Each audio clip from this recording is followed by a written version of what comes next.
ಎಲ್ಲ ರಾಜಕಾರಣಿಗಳು, ಬಿಜೆಪಿದವರು, ಜನತಾದಳದವರು, ಕಾಂಗ್ರೆಸ್ನವರು, MLAಗಳು ಎಲ್ಲರೂ ಏನ್ ಮಾಡ್ತಾರೆ, ಶಾಲ್ ಹಾಕೊಂಡು ಬಂದು ನಾವು ನಿಮಗೆ ಹುಟ್ಟಿದೆವು, ಮೋಸ ಮಾಡೋದು ಬಿಟ್ಟಿಲ್ಲ, ಮೋಸ ಮಾಡೋದು ಬಿಟ್ಟಿಲ್ಲ.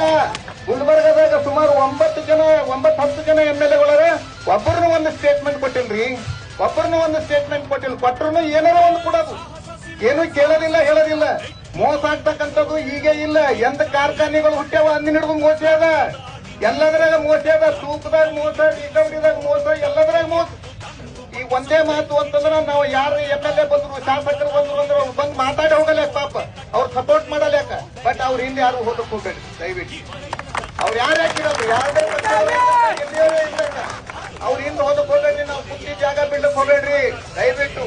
ಇಲ್ಲಿ ಗಟ್ಟಿಯಾಗಿ ಕುಂತು 3,500 ರೂಪಾಯಿ ತಗೊಂಡೇ ನಾವ್ ಹೇಳಮ್ಮ, ಅಲ್ಲಿ ತನ ಹೇಳೋದ್ ಬೇಡ. ಬ್ರಿಟಿಷರಿಗೆ ಇಲ್ಲಿ ಹೊರಗೆ ಹಾಕ್ಬೇಕಂದ್ರೆ ಹೋರಾಟ ಮಾಡಿದ್ರು. ಆದ್ರೆ ಬ್ರಿಟಿಷರ್ ನಂತರ ಬಂದಿರ್ತಕ್ಕಂಥವ್ರು ಈ ಭ್ರಷ್ಟ ರಾಜಕಾರಣಿಗಳು, ಕುಟುಂಬ ರಾಜಕಾರಣ, ಅವ್ರದೇ ರಾಜಕಾರಣ, ಇದೆಲ್ಲ ಹೋಗಲಾಡ್ಬೇಕಾಯ್ತಂತಂದ್ರೆ ಇವತ್ತು ಶಾಲ್ ಆಗಿರ್ತಕ್ಕಂಥವ್ರು ಸತ್ಯವಾಗಿ ಹೋರಾಟ ಮಾಡ್ಬೇಕು. ನಾವು ಯಾವ್ದಾರೆ ಬೋಟ್ ಹಾಕ್ತಕ್ಕಂಥ ಕೆಲಸ ನಾವು ಮಾಡಕ್ ಹೋಗ್ಬಾರ್ದು.